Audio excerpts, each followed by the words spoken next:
நாம என்ன பண்ணாலும் இந்த உலகம் நம்மளை உடனே உத்து பார்க்கணும். அது யாருக்கும் புரியக்கூடாது, எதுக்காக பண்றோம்னு தெரியக்கூடாது அப்படிங்கிற வகையில உலக வரலாற்றிலேயே இப்படி ஒரு கவன ஈர்ப்பு போராட்டத்தை ஒருவர் நடத்தியிருப்பாரா அப்படின்னு தெரியல. லண்டன் போயிட்டு வந்தாரு, யாருமே கவனிக்கல. அப்புறம் ஏதாவது ஒண்ணு பண்ணி அவரு 3 மாசம் கழிச்சு வந்தாரு. நம்ம அன்பா அவரை விசாரிச்சிருக்கணும். எப்படி இருந்தது ஸ்கூலு, எப்படி நீங்க கிளாஸ் போனீங்க, பரீட்சையில பாஸ் பண்ணீங்களா, அப்படியெல்லாம் கேள்வி கேட்டிருக்கணும். அதையெல்லாம் கேட்காம நம்ம பாட்டுக்கு நகர்ந்து போயிட்டா அதனால பிடிச்சி கடைசியில நான் இருக்கேன், நான் இங்கதான் இருக்கேன் அப்படிங்கறத காட்டுறதுக்காக ஒரு சவுக்கடி போராட்டமா அது வந்து பாத்தீங்கன்னா உணர்வு பூர்வமானதுன்னு அதை ஆதரிச்சு வளைச்சு சங்கிகள் பேசக்கூடியதுங்கிறது அண்ணாமலையை பிள்ளை யோசிச்சிருக்க மாட்டாருப்பா. நீங்க என்னப்பா இவ்வளவு பொழிப்புற கொடுக்குறீங்கிற ரேஞ்சுக்கு பாண்டிகளை தொடங்கி அந்த சவுக்கு பாத்தீங்களா, ஏதோ மாறிடுச்சு அப்படின்னாங்க. ஆமா, சவுக்கு மாறிடுச்சு. ஏன்னா நம்ம எல்லாம் பாத்திருப்போம்ல. ஆமா, சத்யராஜ் நீங்களும் பாத்திருப்பீங்க. நம்ம ஊர்ல எல்லாம் சவுக்குங்கிறது அந்த தேங்காய் நார்ல பின்னப்பட்டிருக்கும், இல்லைன்னா லெதர்ல இருக்கும். அது ஒரு அடி அடிச்சா சதை பிஞ்சு வந்துரும்.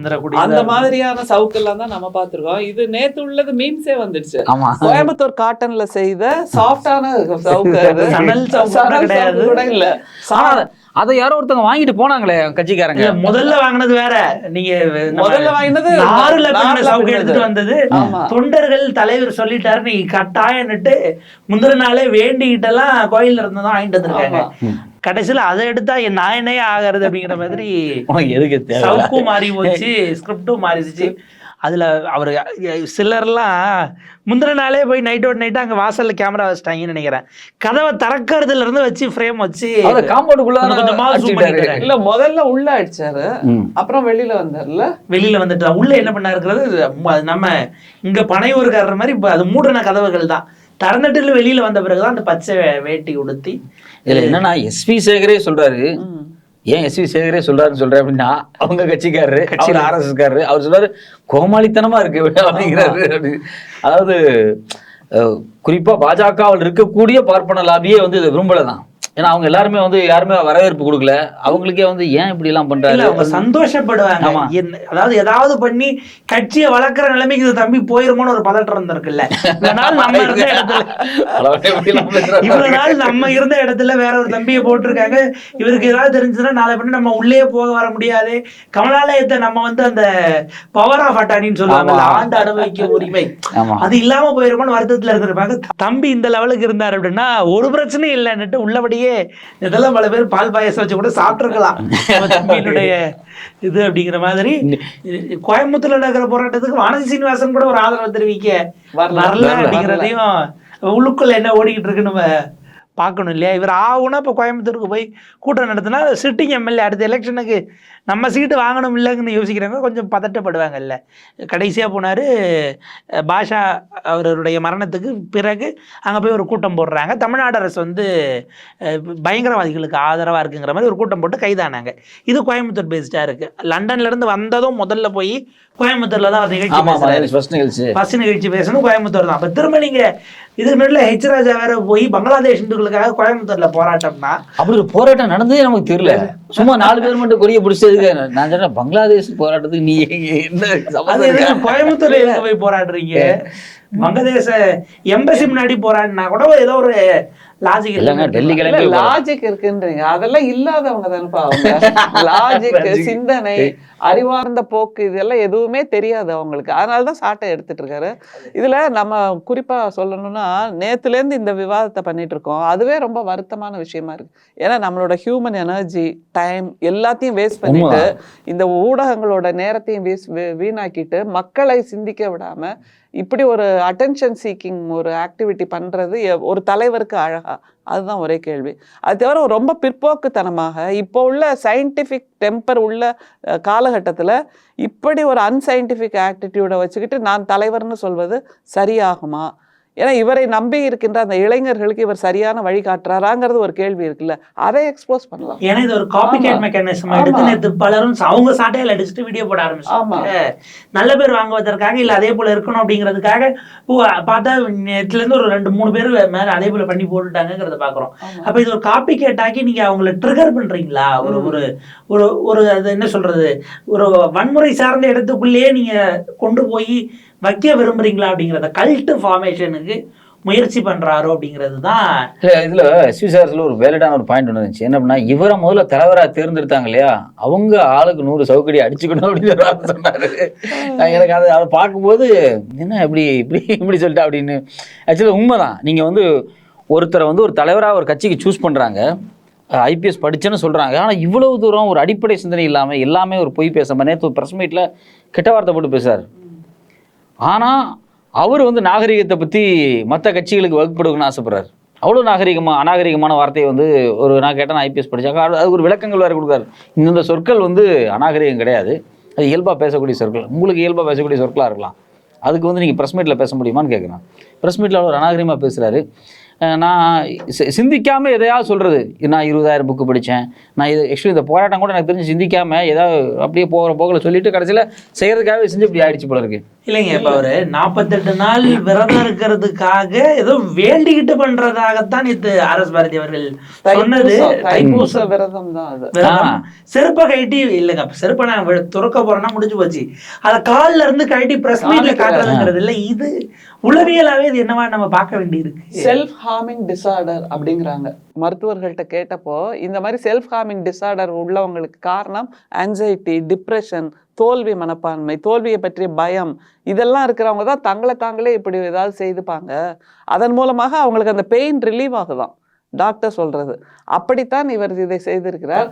எப்படி அது ஒரு நாகரிகமான காட்சியை நீங்க பார்க்க முடியுமா, ஒரு செருப்பை தூக்கி காட்டுறதுங்கிறது? ஆனா இவங்க எப்பவுமே செருப்பு பாலிடிக்ஸ் தானே பண்ணுவாங்க.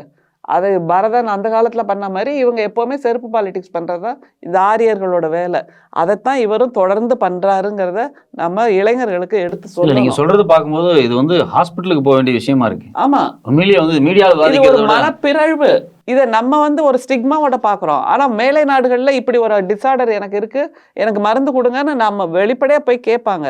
ஆனால் தமிழ்நாட்டில், இந்தியாவில் அது ஒரு ஸ்டிக்மாவா உடனே நோயின்னு ஒரு முத்திரை குத்துறோம்ல, இது கவனிக்கப்பட வேண்டிய ஒரு விஷயம்.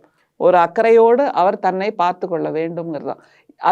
அந்த பயம்னா, நீங்க சொன்னீங்கல்ல 3 மாசம் கழிச்சு வர்றாரு, அவருக்கான பொறுப்பு, அவருக்கான பதவி, அவருக்கான முக்கியத்துவம், அவருக்கான அட்டென்ஷன் எதுவுமே இல்லைங்கிறப்போ தன்னை பற்றிய ஒரு பயம் வந்துடுச்சு. ஐயோ என்னோட நிலை எங்க இருக்கு அப்படின்னு.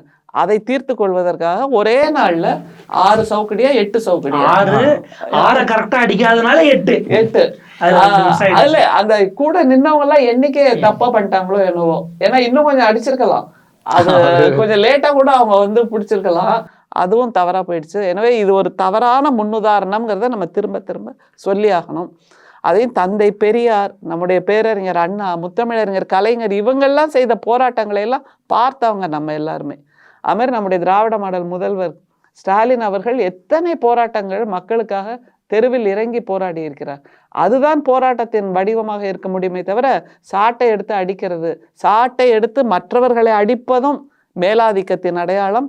தன்னுடைய உடம்பை அடித்துக் கொள்வது அடிமைத்தனம் அல்லது இப்படி மனப்பிறழ்வின் அடையாளம்னு நிச்சயமா சொல்லலாம். இப்போ இதே மாதிரி இன்னைக்கு நேற்று முந்தான எனக்கு ஒரு நியூஸ் வந்துச்சு. ஜக்கி வாசுதேவ் அவர் ஒரு பெரிய ஸ்டேட்மெண்ட் கொடுத்துருக்காரு. அவர் அப்பப்போ திடீர்னு விஞ்ஞானியாக மாறிடுவார். ஏற்கனவே பார்த்தீங்க அப்படின்னா கவர்மெண்ட் ஸ்கூல்ஸே இருக்கக்கூடாது அப்படின்னு ஒரு ஸ்டேட்மெண்ட் கொடுத்தாரு. கவர்மெண்ட் ஸ்கூல்ஸ் எல்லாம் இருக்கக்கூடாது, எல்லாம் வந்து அரசாங்கம் கல்வி அப்படிங்கிற விஷயத்தில் இன்வால்வ் ஆகக்கூடாது அப்படின்னாரு. இப்போ அதனுடைய ஒரு எக்ஸ்டெண்டாக என்ன பண்ணுறாரு அப்படின்னா, இப்போ வந்து இந்த ஆல் பாஸ் போடுறது, அதே மாதிரி வந்து எல்லாத்துக்கும் கட்டாய கல்வி அப்படிங்கிறதெல்லாம் வந்து புராதனமான பாரம்பரியமான தொழில்களின் வந்து ஒன்றும் இல்லாமல் பண்ணிடுச்சு அப்படிங்கிறாரு. அந்த விஸ்வகர்மா நம்பர் 2 இவர் பேசிட்டு இருக்கார் போல இருக்கு. கரெக்டா சொல்றீங்க. நம்முடைய பிரதமர் சொல்ற அதுக்கான விளம்பர தூதரா ஒருவேளை அப்பாயின்ட் பண்ணிருக்கலாம், நமக்கு தெரியாம நேரடியா. இல்ல இவர்கிட்ட ஆசி வாங்க அவர் வராரா, இல்ல அவரே வந்து பாத்தீங்கன்னா கடவுளினுடைய பயாலஜிக்கலா பிறக்காதவருங்கிறதால யாருக்கிட்ட அந்த எனர்ஜி பரிமாற்றம் பண்றான்னு தெரியல. ஆனா ஒரே இடத்துல சிங்க் ஆவாங்க இந்த சமூகத்தில். அவர் அதை மென்ஷன் வேற பண்றாரு. பாரம்பரிய தொழில்களான விவசாயம், தச்சு வேலை, இது போன்ற வேலைகள் அவர் ஒரு பட்டியலிடுறாரு. இது எதுவுமே வந்து பார்த்தீங்க அப்படின்னா இப்போ எல்லாரும் படிக்கக்கூடாது. அதாவது இன்றைக்கு மன்மோகன் சிங் இந்த காலமாகி இருக்கிறார். அந்த சூழலில் அவர் கொண்டு வந்த இந்த ரைட் டு எஜுகேஷன் அப்படிங்கிறத நம்ம திரும்ப திரும்ப நினைவு கூறத்தக்க வேண்டிய ஒரு இடத்துக்கு வந்திருக்கிறோம். அப்படின்னா இந்த இடத்துல இவங்க ஒரு மாற்றாக வைக்கிறாங்க பாருங்கள். அது அடிப்படையில் இவ்வளவு நாள் கட்டமைக்கப்பட்டிருக்கிற, ஏன்னா அந்த இந்தியா அப்படிங்கிற தன்மைக்கு இங்கே இருக்கக்கூடிய அந்த சமூக நீதி குரல்களை அடிச்சு நொறுக்கிற வேலை தான் தமிழ்நாடு தான். இப்போ வந்து நேஷனல் ஆவரேஜை விட ரொம்ப அதிகமாகி ஒரு 52% வந்து ஹையர் எஜுகேஷனில் வந்து நம்ம வந்து நின்றுட்டுருக்கோம். பாவம் இந்தியாவே 25% தான் இருக்குது, மற்ற மாநிலங்கள்லாம் ரொம்ப கஷ்டப்பட்டு இருக்காங்க. இந்த சூழ்நிலையில் இவர் வந்து இப்போ முதல் அவன் எஜுகேஷனே இல்லாமல் இருக்கான். அவன் எஜுகேஷன் எப்படி கொண்டு போய் சேர்க்கலாம், அவங்களுக்கு சத்துணவு போடலாம், என்ன பண்ணலான்னு இங்கே 100 வருஷமாக யோசிச்சு தான் ஒரு சக்ஸஸை கொண்டு வந்து நிறுத்தியிருக்கோம். நான் என்ன கேட்குறேன், ஒரு சக்ஸஸை கண்ணில் பார்த்துட்டு அவங்களுக்கு பிரச்சனை மாறுது. இப்போ நீங்கள் வந்து ஒரு சக்ஸஸ் பார்க்குறோம், தமிழ்நாடு ஒரு சக்ஸஸான மாநிலம், எல்லா குறிப்பாக உயர்கல்வியில் இவ்வளோ நிறுவனங்கள் இருக்குது, எல்லாம் இவ்வளோ ஜெயிச்சிருக்கோம். ஆனால் இங்கே வந்து உட்காந்துட்டு இங்கேயே வந்து கல்வியை கட்டாயமாக்குற தப்பு அப்படின்னு பேசுறது நமக்கு வந்து வினோதமா இருக்கு. இல்லை என்னமோ எனக்கு என்னமோ 5-8 ஃபெயில் ஆக்குறது கரெக்டுன்னு அவர் சொல்ல வராரோன்னு நினைக்கிறேன். மேபி அதுக்கு முந்தின நாள் ஒரு நாள் 2 நாள் முன்னாடி தானே அந்த செய்தி வந்து 5ஆம் வகுப்பு 8ஆம் வகுப்புல ஃபெயில் ஆக்கணும் மத்திய அரசினுடைய கல்வி நிறுவனங்கள் சிபிஎஸ்சிக்கு எல்லாங்கிறத டிஃபெண்ட் பண்றதுக்கு இவர் அடுத்த நாள் அதை காப்பாற்ற இவர் போயிருக்காரோங்கிறதையும் நம்ம கவனமா பார்க்கணும். ஆனால் இது இன்னைக்கு நேற்று வந்ததல்ல, நீண்டகால செயல் திட்டமாக அவர்களுக்கு எல்லாரும் எப்படி படிக்க போகலாம், உங்களுக்கு படிப்பு வராது, நீங்கள் படிக்கக்கூடாது, உங்களுக்கு இந்த தொழில் இருக்குது, நீங்கள் எங்களுக்கு இந்தந்த வேலைகள் எல்லாம் பார்க்கணும் என்கிற அந்த அது மாறிடுச்சுன்னு ஒரு நூற்றாண்டு காலமாக அவங்களுக்கு இருக்கக்கூடிய அந்த அந்த ஆற்றாமை இருக்குல்ல, அது வெவ்வேறு வடிவத்தில் வெவ்வேறு மொழிகளில் வருதோன்னு நம்ம 100% கரெக்ட். மனுநீதியில வேதம் ஓதுதல் பார்ப்பனர்களுக்கே உரிய ஒரு தொழில், மற்றவர்கள் யாரும் வேதம் ஓதக்கூடாது. சூத்திரர்கள் வேதம் ஓதுனா அவங்க காதுல ஈயத்தை காய்ச்சி ஊத்துன்னு சொல்றாங்கல்ல, அப்போ இந்த பள்ளிகள் எதுவுமே மற்றவர்களுக்கு நெருக்கமாக ஆகிவிடக் கூடாதுங்கிற அந்த பதவிக்கு தான் அது நீண்ட கால திட்டம் தான். நிச்சயமா இல்ல பாரம்பரிய தொழில பார்க்கணும். அப்ப நிதியமைச்சர் எப்படி finance Nirmala Sitharaman finance minister எப்படி இருக்க முடியும்? அவங்க ஃபேமிலில என்ன பண்ணணும், உஞ்சவிருத்தி பண்ணணும்ன்றீங்களா? உஞ்சவிருத்தி பெண்கள் பண்ண முடியாதுன்னு நினைக்கிறேன். அதுவும் இல்ல வடகம் போடுறதுமே உங்களுக்கு இதுல தெரியல. இல்ல அதுலயும் பாருங்க, உஞ்சவிருத்தி பெண்கள் பண்ணக்கூடாது, வேதம் பெண்கள் படிக்கக்கூடாது, இப்படி திரும்ப திரும்ப அந்த அந்த மனுநீதியிலையும் பெண்களுக்கு அநீதியான செய்திகள் தானே இருக்கு. Central PMO office, additional secretary, joint செக்ரட்டரியில 95% மேல பிராமின்ஸ் தான் இருக்காங்க, அப்பர் கேஸ்ட் தான் இருக்காங்க அப்படிங்கிறாங்க. இப்ப அவங்க எல்லாரும் என்ன பாரம்பரியத்துக்கு போகணும் அப்படின்னு ஜக்கி வாசுதேவ் சொல்லுவாரு. இப்ப எல்லாம் பிரைம் மினிஸ்டர் ஆபீஸ் இருக்காங்க, எல்லாம் என் செக்ரட்டரி. அவங்களுடைய ஒரு குழந்தையாவது பாரம்பரியத்துக்கு இவங்க அனுப்பி இருக்காங்களாங்கிற கேள்வி. இப்ப ஜட்ஜு இவ்வளவு ஜட்ஜு இருக்காங்க, சுப்ரீம் கோர்ட் முழுக்க வந்து சீஃப் ஜஸ்டிஸ் எல்லாருமே குறிப்பிட்ட ஒரு பிராமண சமூகத்துல தான் வந்திருக்காங்க, பாரம்பரியமா வந்துட்டு இருக்காங்க. இப்ப ஏற்கனவே இருந்த ஜட்ஜா இருக்கட்டும், 2 தலைமுறை 3 தலைமுறை ஜட்ஜா வர்றாங்க. இப்ப இவங்க எல்லாரும் பாரம்பரிய தொழிலுக்கு போங்க, நீங்க வந்து நீதித்துறைக்கு வராது. இல்ல எதுக்கே நீங்க லாகு படிக்க வைக்கிறீங்க, கொண்டு போய் ஒரு வேத பாடசாலையில சேர்த்து பண்ணி அவங்கள பார்த்து புரோகிதம் பண்ணிக்கிட்டோ இல்ல உஞ்சவர்த்தி பண்ணிக்கிட்டோ போட்டு அது மட்டும் ஏன் பேச மாட்டேங்கிறாங்க? ஆனா மத்த குழந்தைகள் படிச்ச உடனே டென்ஷன் ஆயிடுறாங்க. இல்ல சமூகத்துல எந்த மாற்றங்கள் வந்தாலும் எந்த முன்னேற்றம் வந்தாலும் அவங்க அதை அடாப்ட் பண்ணிப்பாங்க, உடனடியாக அவங்க எடுத்துப்பாங்க அதை கையில. மத்த யாரும் எடுத்துக்க கூடாது, அந்த நிலைக்கு நீ வந்துடாதேங்கிறது அவங்களோட முதல்ல அந்த சோகால்டு பாரம்பரிய தொழில கை விட்டுட்டு ஓடி வந்தது யாருன்னா அந்த குறிப்பிட்ட அரசியல் ரீதியாக லாபி பண்ணக்கூடிய இடத்துல இன்னைக்கு உச்சத்துல இருக்கக்கூடியவர்கள் பிராமணர்கள் உட்பட மற்ற ஆதிக்க சாதிகளுடைய அந்த பட்டியலையில மேல இருந்தவங்க தான் முதல்ல கைவிட்டுட்டு ஓடி வந்தது. இன்னைக்கு சொல்றாங்க இன்னைக்கு எலக்ட்ரிஷியன்ஸ் கிடைக்கிறது இல்லை, பிளம்பர் கிடைக்கிறது இல்லை. அது ஒட்டுமொத்தமா ஒரு கல்வி நிலையங்கள்ல முடிச்சுட்டு ஒருத்தர் வேற இது இல்லாம தேர்ந்தெடுக்கிறாருன்னா அது வேற. நீ இதை படி, நீ இதையே படிக்காதங்கிற ஆப்ஷனை நீங்க திணிக்க முடியாதுங்கிற இடம் இருக்குல்ல, இவங்களுக்கு அதுவே பிரச்சனையா இருக்கு. எல்லாரும் இதுல கேட்பாங்கல்ல, எல்லாரும் படிச்சு கலெக்டர் ஆகிட்டா யார் தான் அடுத்து பியூன் ஆகுறதுங்கிற மாதிரியான கேள்விகளை ரொம்ப கலோக்கியல இவங்க உள்ள புகுத்துற வேலையை தொடர்ந்து குறிப்பாக பட்டிமன்றம் போன்ற இல்லை மற்ற வெகுஜன கலைகள் இருக்கு இல்லையா, இதுக்குள்ளேயும் அவங்க தொடர்ந்து இன்ஜெக்ட் பண்ற வேலையை பண்ணிட்டு இருக்காங்க. எதுக்கு படிக்கணும்னு நடுவில் ஒரு பிரச்சாரம் பண்ணாங்கல்ல, படிச்சு என்ன பண்ணிட போறோம் அப்படிங்கிற பிரச்சாரத்தை அப்பப்ப கையில் எடுப்பாங்க. நீங்க ஒரு வீடியோ ஒன்று வைரல் ஆகிட்டு இருக்கோம், அவங்க வழக்கறிஞரும் கூட பட்டிமன்றங்களில் பேசக்கூடியவங்க தான். சார் நீங்க பெரிய ஆளா வரணும்னு நினைச்சீங்கன்னா வடகடை போட்டு கூட உங்களால வர முடியும் சார். சூரத்துல ஒருத்தர் வடகடை போட்டு டாக்ஸ் கட்டாம பல சமோசா போட்டு கூட பொழிச்சிக்கலாம் சார்னா இதை.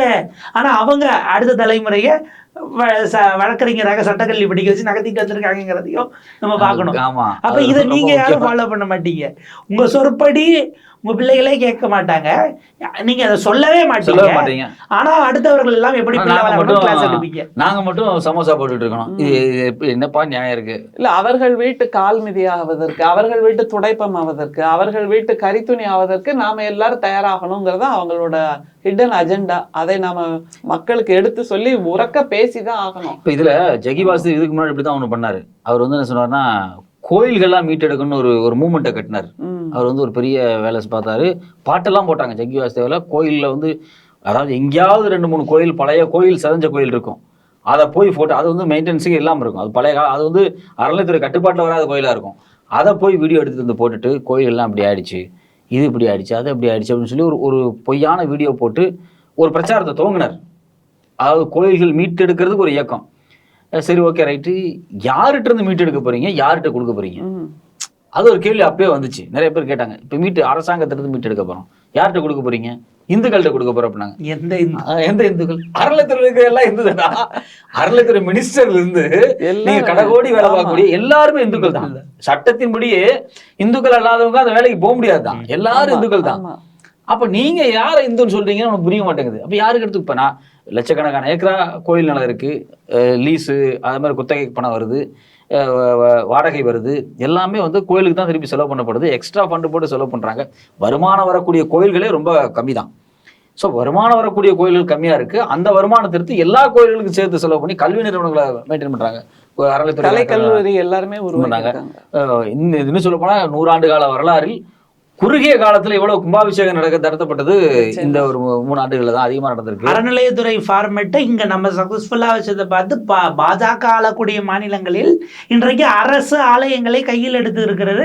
சுப்பிரமணிய சாமி யோகி ஆதித்யநாத்தையும் மகாராஷ்டிரால தேவேந்திர பட்னாவிஸ் எடுத்து வழக்கு போட்டிருக்கிறாப்ல, கோயிலை இவங்க கிட்ட இருந்து நாங்க மீட்கணும்னு. பிஜேபியே இப்ப கோயில்களை ஏன் அரசாக இருக்கக்கூடிய பாஜக ஏன் வச்சிருக்குங்கிறதுக்கு பதில் சொல்லுவாங்களா அப்படிங்கிற கேள்வி வருது. சம்பந்தமே இல்லாம உள்ள வந்து நான் நினைக்கிறேன், முதல்ல ஏன்னா ஈசா ஆசிரமத்தை முதல்ல வரலாற்றுறை கீழே கொண்டு வரணும். அது யாரோட நிலம்? முதல்ல எல்லா முறைகேடு பண்ணி நிலத்தை வாங்கி வச்சுட்டு யானை வழித்தடாது.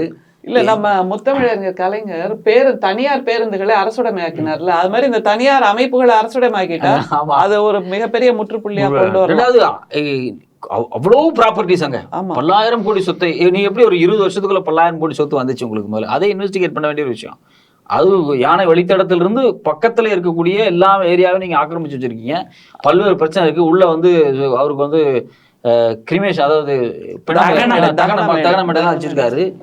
நீங்க எல்லா வேலையும் பண்ணிட்டு நீங்க இப்போ வந்து ரெஜிஸ்ட்ரி இல்லாத தகன மேடை, அதுல ஒரு பதிவுகள் கூட கிடையாது, யாரு என்ன எந்த பதிவும் கிடையாது. காலாவதியான மருந்துகள் உள்ள நீங்க வச்சிருக்கிறீங்க. அது என்ன நடக்குது? அதுவே வந்து பாத்தீங்க அப்படின்னா உள்ளுக்குள்ள ஏதோ ஒரு மரபு பங்களாங்கிற ரேஞ்சுக்கு தான் நீங்க வச்சிருக்கீங்க. அந்த செம்மேடு பகுதிங்கிறது ரொம்ப பசுமை வாய்ந்த பகுதிப்பா. நான் நிறைய முறை போயிருக்கேன். எல்லாம் வயல்வெளிகளா இருக்கும், எல்லா மக்களும் உழைப்பாளர்கள், வேளாண்மையாளர்கள். அப்படி இருந்த இடத்துல இப்போ அவ்வளோ வயலையும் இவர் கட்டடமாக உருவாக்கி வைத்திருக்கிறாருங்கிறது கண்ணு முன்னாடி பார்த்தேன் நான். அந்த ஆட்கள் கவர்மெண்டோட பாலிசிக்குள்ள ரொம்ப ஷார்ப். இப்போ நீங்க இடையில பாத்தீங்கன்னா எடப்பாடி சிஎம்மா இருக்கும்போது இது மாதிரி இன்னொரு குழு மதிய உணவு திட்டத்தை தன்னோட கையில ஆக்கிரமிச்சாங்க. தமிழ்நாட்டு மதிய உணவு திட்டத்தை தன்னோட கையில ஆக்கிரமிக்கிறது நம்ம ஆளுநர் அவர்கள் 5 கோடி நிதி கொடுத்தார். தமிழ்நாடு அரசு நிதியை எடுத்து அவர் செலவினங்களுக்கு பண்ண சொன்னா அவங்களுக்கு இவர் டொனேட் பண்ணிட்டு நாங்க சைவ உணவு கொடுக்குறோம், பூண்டு இல்லாம வெங்காயம் இல்ல, நீங்க பூண்டு இல்லாம வெங்காயம் இல்ல, அடுத்து உப்பு போடாம கொடுப்பீங்க. சாத்வீக உணவு உண்டாதான் நல்லவர்களாக இருக்கிறீர்கள் அப்படி கோச்சி சாத்விக் எங்க நகர்றாங்க இல்லையா? ஆக்சுவலா அதுக்கு பிறகு நம்ம இங்க மார்னிங் பிரேக்ஃபாஸ்ட் கொண்டு வந்த பிறகு கூட அந்த நிறுவனங்களுக்கு உள்ள வர்றதுக்கெல்லாம் முயற்சி பண்ணாங்க. பட் அது ரொம்ப கான்சியஸா அவங்கள தவிர்த்து இருக்காங்க அப்படிங்கிறது நம்ம கவனிக்கணும். மகளிர் சுய உதவி குழு மூலமா பண்ணும்போது அவர்களுக்கு திரும்ப ஒரு உற்சாகம் கிடைக்குது இல்ல? அதுல இருக்கிற எல்லா பெண்களும் தாய்மார்கள் தங்களுடைய குழந்தைகளுக்கு எப்படி அக்கறையா சமைப்பாங்களோ அத மாதிரிதான் பண்ணி நிஷ்கான் டீம் தான், ஹரே ராம ஹரே கிருஷ்ணா அந்த டீம் உள்ள ஒரு முயற்சி பண்ணாங்க. அது வந்து முறியடிக்கப்பட்டுருச்சு. அரசாங்கம் ரொம்ப ஷார்ப்பா அதை முறியடிச்சாங்க. இல்லைன்னா அது வந்து இவங்க எங்கெங்கெல்லாம் வந்து உட்காருவாங்கன்னு அவங்களுக்கு தெரியும். புதிய கல்விக் கொள்கை திட்டத்துல இது மாதிரியான குழுக்கள் உள்ள வர்றதுக்கான சில சட்டத்திருத்தத்தை பண்ணி வச்சிருக்காங்க. அதாவது என்ஜிஓஸ், வாலண்டரி ஆர்கனைசேஷன்ஸோட இணைக்கிறதுக்குன்னு ஒரு பிளாட்ஃபார்ம் அதை ரெடி பண்றாங்க. அது யார் இவங்க இணைப்பாங்க அப்படிங்கறத நம்ம இதுல இருந்தே புரிஞ்சுக்கலாம். நல்ல வேலை அதெல்லாம் கரெக்டாக ஜக்கி விஷயம் வெளியே வந்து ஜக்கி எக்ஸ்போஸ் ஆகிட்டார். அவர் எக்ஸ்போஸ் ஆனதுனால இந்த குழு எல்லாத்துக்குமே நமக்கு அவேர்னஸ் வந்துருச்சு. டக்கு நம்ம வந்து எல்லாத்தையுமே வந்து தூக்கி விட்டாச்சு. கோவிட் நேரத்துலாம் கூட பல டிரான்சாக்ஷன்ஸ் நடந்தது. அவர் பாருங்க, அவருடைய இதுல இருந்து அவர் சம்பள பணத்துலேருந்து ஏதாவது எடுத்து கொடுத்தா பரவாயில்ல. தமிழ்நாடு கவர்மெண்ட் அவருக்கு அலாட் பண்ண ஃபண்ட்ல இருந்து எடுத்து கொடுக்குறாரு அப்படின்னா கவர்னருடைய அந்த கிரெடிபிலிட்டி, இன்டெகிரிட்டின்னு ஒரு விஷயம் சொல்லுவோம்ல, எதுக்குமே சம்பந்தம் இல்லாத ஒரு நபராக அவர் மாறி போய் நின்று அம்பலப்பட்டார் அப்படிங்கிறது தான். அவர் வரும்போது விட்ட பில்டப் இருக்கு பார்த்தீங்களான்னா, ஒரு ஐபிஎஸ் ஆஃபீஸர், முன்னாள் ஐபி டைரக்டர், தமிழ்நாட்டை புரட்டி போட போறாரு, முடிஞ்சாங்க இவங்க எல்லாம். ஆனா இந்த ஐபிஎஸ்க்குன்னு ஒரு இமேஜ் இருக்கும்ல திரைப்படங்கள்ல காட்டி, 2 பேரை அதை முடிச்சு விட்டுட்டாங்க. உள்ளபடியே பார்க்கணும்னா தமிழ்நாட்டினுடைய களத்துல நமக்கு ஒரு விஜயகாந்த் படம், அர்ஜுன் படம் எல்லாம் பாத்தீங்கன்னா அப்படி இருக்கும். ஐபிஎஸ்னா ஒரு பிம்பம் கட்டப்பட்டது இல்லையா? 2 பேர் ரியல் டைம்ல அதை கம்ப்ளீட்டா முடிச்சு ஆல் இண்டியா சிவில் சர்வீஸ் மேல இருக்கக்கூடிய ஒரு ஒரு ஒரு பொதுமக்களுக்கு இருந்த பார்வையை மொத்தமா காலி பண்ணி சல்லியா நொறுக்கிற வேலையை செஞ்சுட்டாங்க. அப்படிங்கிறது தான் அவங்களுக்கு இன்னமும் தமிழ்நாட்டினுடைய மண்ணுக்கான அரசியல் என்னங்கிறது புரியாதது. இந்த நாட்டுக்கு நல்லதுன்னு தான் நம்ம நினைக்கணுமே தவிர. வந்து பார்த்துருப்பாரு, இங்க வந்து பார்க்கும்போது ஒரு எம்எல்ஏ கூட குறிப்பா உயர் சாதி பிராமண சமூகத்துல இருந்து இல்லை அப்படின்னு பார்த்துருப்பாரு. அதே மாதிரி செக்ரட்டரியேட்டா இருக்கட்டும், இல்லை எல்லா இடத்துலையுமே வந்து கலெக்டரேட்டா இருக்கட்டும், இதுல வந்து ஒரு நான் பிராமின்ஸினுடைய ரோல் முக்கியமானதா இருக்கும்போது அவங்களுக்கு ஒரு பயம் வந்திருக்கு. ஏன்னா இப்படி இந்த ஊர்ல இந்தியாவுக்குள்ள இப்படி ஒரு ஸ்டேட் இருக்கா அப்படின்னு அவருக்கு ஒரு பயம் வரும். ஏன்னா அவர் வந்து இதெல்லாமே மெட்டீரியலா காதுல கேட்டுட்டு இருந்திருப்பார். டெல்லியில இருந்து அவர் நார்த் ஈஸ்ட்டுக்கெல்லாம் போய் அங்க இருக்கவங்களை கேஷுவலா ஹேண்டில் ஐபிஎல் இருக்கும்போது, ஐபி டைரக்டரா இருக்கும்போது அவங்களாம் கேஷுவலா ஹேண்டில் பண்ணிட்டாரு. டபுள் டாக்குமெண்ட் எல்லாம் போட்டு ஃபோர்ஜரி பண்ணி, அது பிளைன் ஃபோர்ஜரி. அவர் வந்து இங்க வந்து இப்படி பார்க்கும்போது இவங்க வேற மாதிரி இருக்காங்க. ஏதாவது சொன்னா டக்குன்னு உச்சநீதிமன்றத்துக்கு போயிடுறாங்க. அவங்க டக்குனு ஆக்சுவலா அவங்களுக்கு இது ஒரு புது அப்ரோச் தானே. இப்ப நீங்க அங்க ஏதாவது பண்ணும்போது இப்ப இங்க டக்குனு வில்சன் அங்க போயிருவாரு, நேரம் எடுத்து டாக்குமெண்ட் தூக்கி போட்டுறாங்க, உச்சநீதிமன்றம் ஒரு கொட்டிடும். என்ன எல்லாமே லீகலா டீல் பண்றாங்க. ஆக்சுவலி மம்தா கூட சில நேரத்தில் ரொம்ப அரகண்டா ஃபைட் பண்றாங்க கவர்னரோட. ஆனா நம்ம வந்து நேரடியாலாம் ஃபைட் கிடையாது, த்ரூ கோர்ட். எங்க இருந்து அடிக்கமோ அங்க இருந்து அடிச்சிடறாங்களா. அது வந்து ஒன்றும் ரொம்ப அப்ரோச்சே வித்தியாசமா இருக்கு அப்படின்னு சொல்லிட்டு பயப்படுறாங்க. அது காரணம் என்னன்னா இங்க இருக்கக்கூடிய ஒரு எஜுகேஷன் ஸ்ட்ரக்சர் தான். இதெல்லாம் அவர் இடையில பேசினாரு, ஒரு மாநிலம் மட்டுமே வளர்றது வந்து நாட்டுக்கு ஆபத்து பேசினாரு. அது வேற சொன்னாரு, ஒரு மாநிலம் நாங்க நாசமா போனுங்க. பிஜேபி ஆளுகின்ற எல்லா மாநிலங்களும் மோசமாக போன மாதிரி தமிழ்நாடு அவரோட அதனுடைய உள்நோக்கம் இப்பதான் புரியுது. ஒரு மாநிலம் மட்டும் வளர்கிறது அப்படிங்கிறது இல்ல. இப்ப இன்னொரு விஷயம், அவரு வேந்தரா இருக்காரு. இப்ப பல கான்ட்ரவர்சிஸ் இப்போ போயிட்டு இருக்கு. தஞ்சை தமிழ் பல்கலைக்கழகத்துல இன்னைக்கு மிகப்பெரிய மோதல் வெடித்திருக்கிறது அப்படிங்கிறத பார்க்க வேண்டியிருக்கு. 2 பேருமே பொறுப்பு தான். துணைவேந்தராக இருக்கிறவரும் பொறுப்பு இன்சார்ஜில் தான் இருக்கிறாரு, பதிவாளரும் இன்சார்ஜ் தான். 2த்துக்கும் ஒரு தடவை போடலை. இப்போ என்ன பண்ணுறாரு, பதிவாளர் துணைவேந்தரை நீக்கி அறிக்கை விடுறாரு, இவர் அவரை நீக்கி அறிக்கை விடுறாரு. இன்னைக்கு ஒரு பெரிய பேரலைஸ் ஆகி நிர்வாகம் நடக்க முடியாமல் நிற்குது. இவர் நீங்கள் அதை கிளியர் பண்ணி வைக்கிற இடத்துக்கு போனால் அரசு எதுவும் செய்யக்கூடாது, நான் தான் செய்வேன்னு சண்டைக்கு வந்துக்கிட்டு இருக்கிறாரு. அப்போ நீங்கள் ஒரு பேரலல் கவர்மெண்ட்டை ரன் பண்ண பார்த்து இங்கே இருக்கக்கூடிய உயர்கல்வி நிறுவனங்களில் எவ்வளவு தொல்லை கொடுக்க முடியுமோ எல்லாத்தையும் கொடுக்குறீங்கிறது உள்ளபடியே தமிழ்நாட்டினுடைய கல்வி நிறுவனங்கள் இங்கே திரும்ப திரும்ப திரும்ப நம்ம கல்வி தரம் சரியில்லைன்னு அவர் பேசிக்கிட்டு இருப்பார். அண்ணாமலை இப்போ போன வாரத்தில் அதே லைன் அவரும் எடுத்தார். அப்போ எது மாதிரி இருக்கணுங்கிறத நீங்கள் காட்டுங்க, ஒரு பிஜேபி ஆளக்கூடிய மாநிலத்தை உதாரணமாக காட்டுங்கன்னா அதுக்கு வர மாட்டாங்க. இல்லைங்க, central government education department list விட்டுருக்காங்க, இந்தியாவோட பெஸ்ட் 100 காலேஜ். அது சவுத் இந்தியாவெலாம் கிட்டத்தட்ட 40 காலேஜ் மேலே 43 காலேஜ் மேலே இருக்குது. தமிழ்நாடு தான் அதில் டாப்பில் இருக்குது. ஸோ அப்போ நீங்கள் வந்து இதை கூடவா அவர் பார்க்க மாட்டார்? அவருக்கு வந்து அவர் ஒரு சான்சலர் யூனிவர்சிட்டிக்கு, வேறு வழியே இல்லை. வைஸ் சான்சலர் அப்பாயின்ட் பண்ண வேண்டிய பொறுப்பு அவர்கிட்ட தான் இருக்குது. பல்கலைக்கழகங்களுடைய நிர்வாகம் அப்படிங்கும்போது ஒரு சான்சலருக்கான பொறுப்பு இருக்குது. அதை வந்து எதையுமே செய்யாமல் தட்டி கழிக்கிறாரு. டெல்லிக்கு மட்டும் போயிட்டு வர்றாரு தவிர இங்கே வைஸ் சான்சலர் போடுறதுக்கு வரமாட்டேங்கிறாரு. இப்போ சமீபத்தில் அண்ணா பல்கலைக்கழகத்தில் நடந்த அந்த சம்பவம் இருக்குல்ல, அதில் கூட அங்கே இன்னுமே வைஸ் சான்சலர் இல்லைங்கிறது எவ்வளவு கேள்விக்குறியான ஒரு விஷயம். 4 நாட்கள் கடந்து 5 நாட்கள் ஆயிடுச்சு. இன்னைக்கு கவர்னர் இன்ஸ்பெக்ஷன் போறாரு அப்படின்ட்டு திடீர்னு பார்த்தா நடக்குது. அப்ப நீங்க 5 நாட்களாக ஏன் வாய திறக்கலைன்னா சிசிடிவி இல்லை, அதுக்கான ஃபண்டை ரிலீஸ் பண்ணியிருக்கணும். யார் பண்ணியிருக்கணும்? விசி இல்லை. ஏன் போடலை? கவர்னர் அரசு ஒரு குழுவை சர்ச் கமிட்டியை போட்டால் அது செல்லாது, சட்டவிரோதம், நான் போடுறது தான் நீங்கள் ஒரு பேரலல் கமிட்டியை போடுறீங்க. அப்போ அங்கே நிர்வாகம் முடங்குகிறது. பொறுப்பில் இன்சார்ஜ் இருக்கிறவங்கள அவங்க சபார்டினேட்ஸ் எல்லாம் கிடையாது, அம்மாங்க ஈக்குவல்ஸாக தான் இருப்பாங்க. அவங்க மதிக்க மாட்டாங்க, அங்கே வேலையே நடக்காது, கடமைக்குன்னு ஓடிக்கிட்டு இருக்கோம். அப்போ ஒட்டு மொத்தமாக அது நிர்வாக ரீதியிலாக பதில் சொல்ல வேண்டிய இடம் கவர்னருக்கும் போய் சேருது இல்லை, அவருக்கு கீழே இருக்கக்கூடிய விஷயம் மட்டுமே பாத்துருக்காங்களே தவிர நீங்க சொல்ற மாதிரி இது ஒரு நிர்வாக இஷ்யூ, ஸ்ட்ரக்சரலா நிர்வாக இஷ்யூங்கிறது வந்து பேச மாட்டேங்கிறாங்க. ஒரு சவுக்கு எடுத்து அடிக்கிறவருக்கே தெரிய மாட்டேங்குது. எதிர்க்கிறதுக்கு ரோட்டை கிராஸ் பண்ணா உள்ள போயிடலாங்க, அதுக்கு உங்களுக்கு 4.5 நாள் ஆகுமாங்கிற கேள்வி இருக்கு இல்லையா? அவரை நோக்கி நகர வேண்டியது அப்படிங்கிற அந்த இதை நோக்கியும் யாரும் நகர்த்தலைங்கிறத நம்ம பார்க்க வேண்டியிருக்கு. அவர் பார்த்தா 2 நாளைக்கு முன்னாடி அவங்க இணையரோட போயிட்டு திருப்பதியில் சாமி எல்லாம் கும்பிட்டுட்டு வராரு. சரி, வந்ததும் போவாராம் பார்த்தா அதுக்கப்புறம் 2 நாள் ஆயிடுச்சு. இன்னைக்கு கோர்ட்டே போயிட்டு இடைக்கால நிவாரணமா 25 லட்சம் கொடுக்கணும், 3 பெண் ஐபிஎஸ் அதிகாரிகளை நியமிச்சு சிறப்பு புலனாய்வு குழு போடணும், எல்லாம் போட்டு முடிச்சு இதெல்லாம் செட்டில் ஆன பிறகு இவர் போறாரு அப்படின்னா எல்லாம் முடிஞ்ச பிறகு போகணும், வேற வழி இல்லை அப்படின்றதுக்காக போறாரா? இல்ல அது வந்து தமிழ் திரைப்படத்துல போலீஸ் வருவாங்கல்ல, கிளைமேக்ஸ் முடிய போது கரெக்டா வராரு. அவர் ஐபிஎஸ் தானே, ஐபிஎஸ் வேலை கடைசியா வானத்தை நோக்கி பண்றதுக்காக வருவாங்க. ஃபைட் எல்லாம் முடிஞ்ச பிறகு அப்படிங்கிற மாதிரி உள்ளபடி அது இன்னொரு விஷயம் என்னன்னா, அட்மினிஸ்ட்ரேட்டிவ் ஸ்டெபிலிட்டி இருக்க வேண்டிய இடத்துல அட்மினிஸ்ட்ரேட்டிவ் டிட்டீரியரேஷன் கொண்டு வரதான் அவரோட ஒரே நோக்கமா இருக்கு. அது தவிர இது அந்த கான்வெகேஷனை எவ்வளவு டிலே பண்றாரு, அதன் மூலமாக வேலை வாய்ப்பை பெற முடியாத அந்த இளைஞர் கூட்டம் வெறுமே அந்த ஒரிஜினல் கான்வெகேஷன் டிகிரி இருந்தாதான் அவங்களுக்கு வேலை கிடைக்கும் போது அதை சப்மிட் பண்ண முடியாத அளவுக்கு இளைஞர்களை ஒரு ஒட்டுமொத்தமாக தமிழ்நாட்டில் கூட யூனிவர்சிட்டி மாணவர்கள் எல்லாருமே கவர்னர் நோக்கி கேள்வி கேட்க வேண்டிய நேரம். ஆமா, நீங்க சான்சலர் போட மாட்டேங்கிறீங்க, ஃபண்ட் ரிலீஸ் ஆக மாட்டேங்குது, நாங்க வந்து இதுக்கு நம்ம கட்டக்கூடிய டாக்ஸை தான் திருப்பி ரிலீஸ் பண்ண மாட்டேங்கிறாங்க, நாங்க ஸ்ட்ரக்சரலா நிறைய இம்ப்ரூவ்மெண்ட் பண்ண வேண்டியது இருக்கு. ஆனா நீங்க லா அண்ட் ஆர்டர் சிக்கல் வரும்போது மட்டும் ஸ்டேட் கவர்மெண்ட் வந்து சொல்லிடுறீங்க நீங்க, ஆனா ஸ்ட்ரக்சரல் சேஞ்சஸுக்கு வரவே மாட்டேங்கிறீங்க. அது ஒரு பெரிய ஒரு பூச்சாண்டி வேலையை இவங்க காமிச்சிட்டே இருக்காங்க. மாணவர்கள்லாம் அதை நோக்கி நகரணும், அதை நோக்கி கேள்விகளை எழுப்பணும். ஏன்னா இங்கே ஒரு சம்பவம் நடக்குதா, 24 hours லா அண்ட் ஆர்டர் வந்து அதனுடைய வேலையை செஞ்சிருச்சு, 24 hours நம்ம கைது பண்ணியாச்சு. ஆனா இதை ஸ்ட்ரக்சரல் சேஞ்சஸுக்கு முன்னெடுக்கும் போது நீங்க ஃபண்டை கொடுக்க மாட்டேங்கிறீங்க. மாணவர்கள் போராட்டத்துல ஈடுபடுறதுக்கு ஒரு கேள்வி இருக்கு. சோ அவங்களோட பெற்றோர்கள் அவங்க வாய்ஸ் அவுட் பண்ணலாம்ல, அந்த பெற்றோர்களுக்கு அந்த உரிமை இருக்கு, கடமையும் இருக்கு. சோ மாணவர்களை தாண்டி இந்த பெற்றோர்களும் அடுத்து கவர்னரை நோக்கி கேள்வி கேட்கணுங்கிறதா நம்ம சொல்ல வேண்டியது. நம்ம கவர்னர் திரும்ப திரும்ப பாடக்கூடிய ஒரு பல்லவி, அது அவங்களுக்கு பழைய பல்லவி தான். அந்த ஸ்கூல் ஆஃப் தாட்டுக்கு மோகன் பாகவத்தும் அதை உதிர்த்து இருக்காப்புல. இன்னைக்கு வந்து பார்த்தீங்க அப்படின்னா பல பொய்களை சொல்லி நம்மளை ஆங்கிலேயர்கள் நம்ப வச்சுட்டாங்க. அதில் ஒன்று, இந்த நாட்டினுடைய பூர்வ குடிகள் இங்கேயே இருந்தாங்க, ஆரியர்கள் படையெடுத்து வந்து தான் அவங்களெல்லாம் அடிமைப்படுத்திட்டாங்க அப்படிங்கிற ஒரு பொய்யை திரும்ப திரும்ப திரும்ப சொல்லி நம்ப வச்சுட்டாங்க.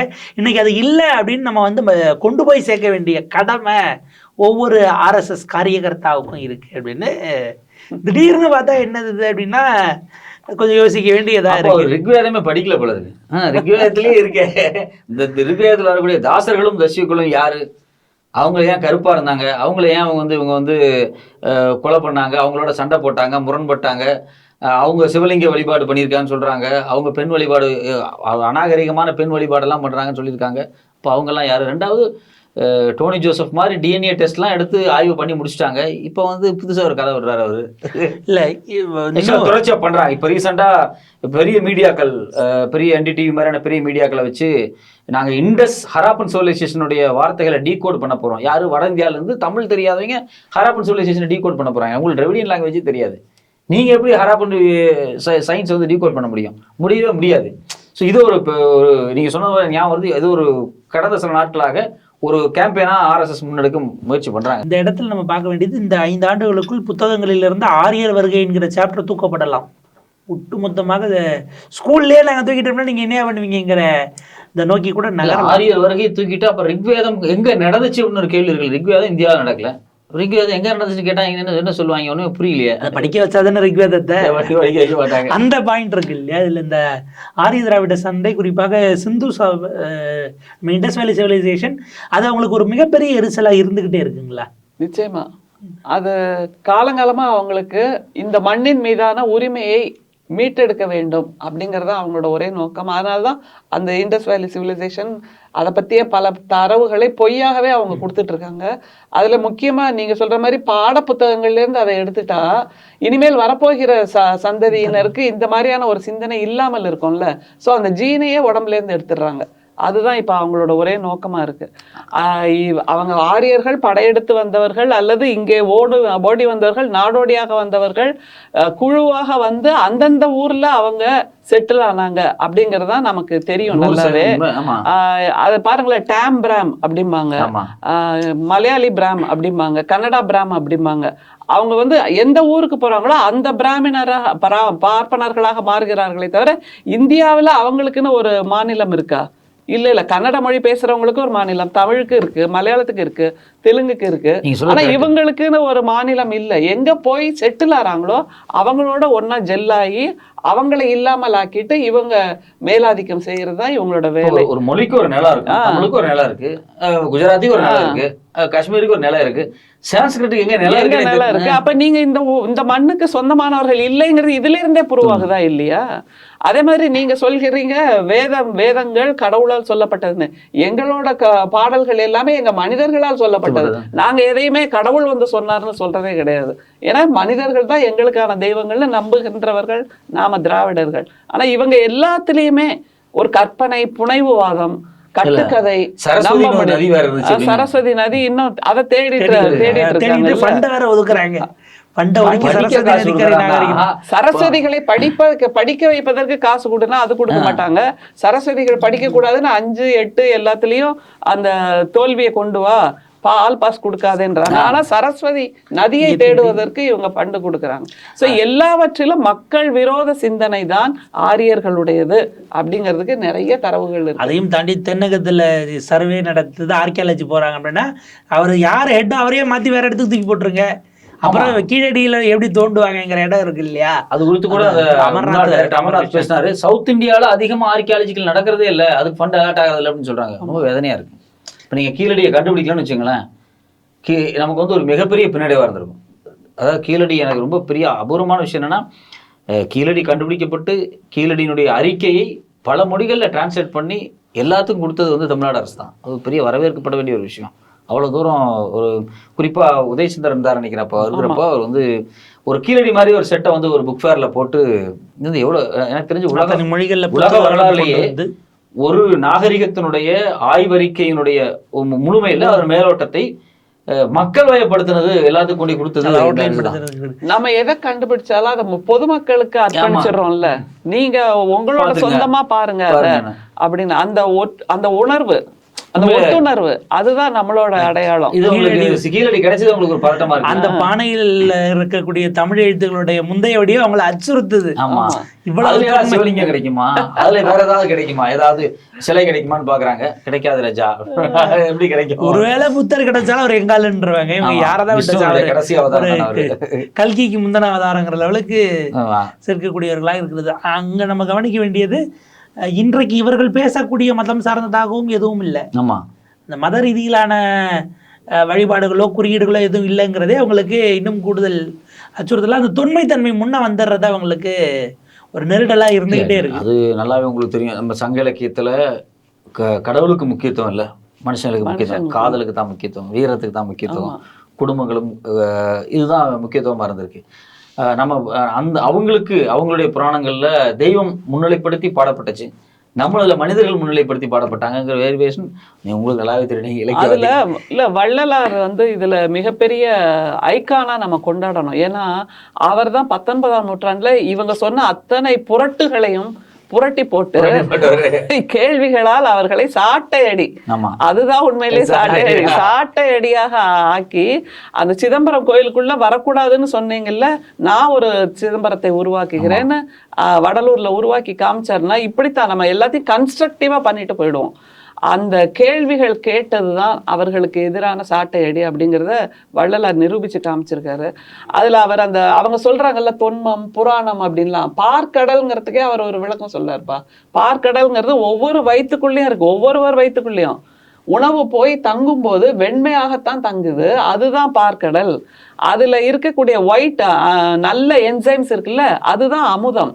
எது தீய என்சைம்ஸோ அது விஷமாக மாறுகிறது அப்படின்னு ஒரு சயின்டிபிக் அப்ரோச்சை வள்ளலார் கொடுக்கிறாரு. எல்லா சிந்தனைக்கும் அவர்கள் சொல்கின்ற எல்லா புராணத்துக்கும் ஒரு விஞ்ஞான விளக்கத்தை அவர் கொடுக்கிறாருன்னா இதுதான் அவங்களால ஏற்றுக்கொள்ள முடியாததாக அந்த காலத்திலே இருந்தது. அதனால அப்பவே இவரை நிற்க வைத்து கேள்வி கேட்டு அவர் மீது அவதூறு செய்தவர்கள் தான் இந்த பார்ப்பனர்கள்ங்கிறத நம்ம தெரிஞ்சுக்கணும்னா, வள்ளலார் ஏன் சிதம்பரம் போகல அப்படிங்கறது தெரிஞ்சா இவங்களை புரிஞ்சுக்கலாம். ஏன் சிதம்பரம் போகலைன்னா போக விடல, அவங்க திரும்பவும் கைப்பற்றி வச்சிருந்த ஒரு இடம் அது. நீ எப்படி உள்ள வரலாம், நீ வெளியிலேயே நில்லு அப்படிங்கறதா அவங்களோட கோட்பாடா இருந்தது. அதனாலதான் அந்த வள்ளலார குச்சமே இல்லாம நம்ம ஆளுநர் அவர்களும் சனாதனத்தின் ஒளிங்கிறது உச்ச நட்சத்திரம்ங்கிறது நார்த் ஸ்டாருங்கிறது இருக்குல்ல, யாரா இருந்தாலும் எங்க ஆள் தான், உங்க ஆள் யாருன்னா அப்படி யாராவது இருந்தா சொல்ல மாட்டோமா, உங்க தலைவர்கள் எங்க தலைவர்கள். அவர் ரொம்ப ஷார்ப். நீங்க என்னைக்கு இருந்தாலும் எனக்கு காவி போடுவீங்கன்னு தெரிஞ்சுதான் போயிட்ட ஒயிட்ட போட்டு காமிச்சிட்டு போயிட்டாரு. நீ எனக்கு காபி போடுவேன்னு தெரியும், நான் அதனால வெள்ளையில தான் இருப்பேன், நீ என்ன பண்ணாலும் வெள்ளையை மாற்ற முடியாது. நீங்க வந்து திருவள்ளுவருக்கே காவி போட்டீங்கனாலும் வள்ளலாரு காவி போடவே முடியாது. அதுக்கும் அவர் ஒரு விளக்கம் சொல்றார் வள்ளலார். துவராடை அப்படிங்கிறார் காவிய. துவராடை என்பது போராட்டத்தில் இருப்பவர்கள், அதாவது ஞானம்னா என்னன்னு தெரியாதவங்க அதை போடுவாங்க. நான் அதிலிருந்து விடுபட்டு விட்டேன், அதனால் எனக்கு வெள்ளுடை தான் அப்படின்னு சொல்றவர் தான் வள்ளலார். அந்த வெள்ளுடை தான் அவருடைய அடையாளம்ங்கிறத அதுலயும் வெறுமை அப்படி ஒரு போர்த்திட்டு தான் வருவார். அதை முழங்கால் வரைக்குமா அதுதான் எனக்கு வேண்டும் அப்படின்னு ஆவணப்படுத்திட்டு பின்னாடி வர்றாங்க. மாத்திரக்கூடாதுன்னு தான் போடுகின்ற செருப்பிலிருந்து உடையிலிருந்து அப்புறம் எனக்கு சமய அடையாளங்களை புகுத்தாதீர்கள்னு சொன்னவர்ப்பா அவரு. சமய அடையாளங்களை புகுத்தாதீர்கள், என்னை வழிபடாதீர்கள். எப்படிப்பட்ட ஸ்டேட்மெண்ட்! எல்லாரும் என்னை வழிபடுங்க. சமீபத்துல பார்த்தோம் ஒரு யாரு ஜக்கியோட காலோட போட்டோவை 4000 ரூபாய்க்கு விற்கிற ஒரு நாட்டுல அதே மாதிரி ஒருத்தர் நான் வந்து கடவுளோட பிள்ளைன்னு வேற சொன்னாரு. ஆமா, அப்படி எல்லாம் சொன்னவங்கள இவர் வந்து என்னை வழிபடாதீர்கள், புகைப்படமாகவோ தெய்வமாகவோ என்னை வழிபடாதீர்கள் சொல்றதுக்கு எப்படிப்பட்ட துணிச்சல் வேணும்?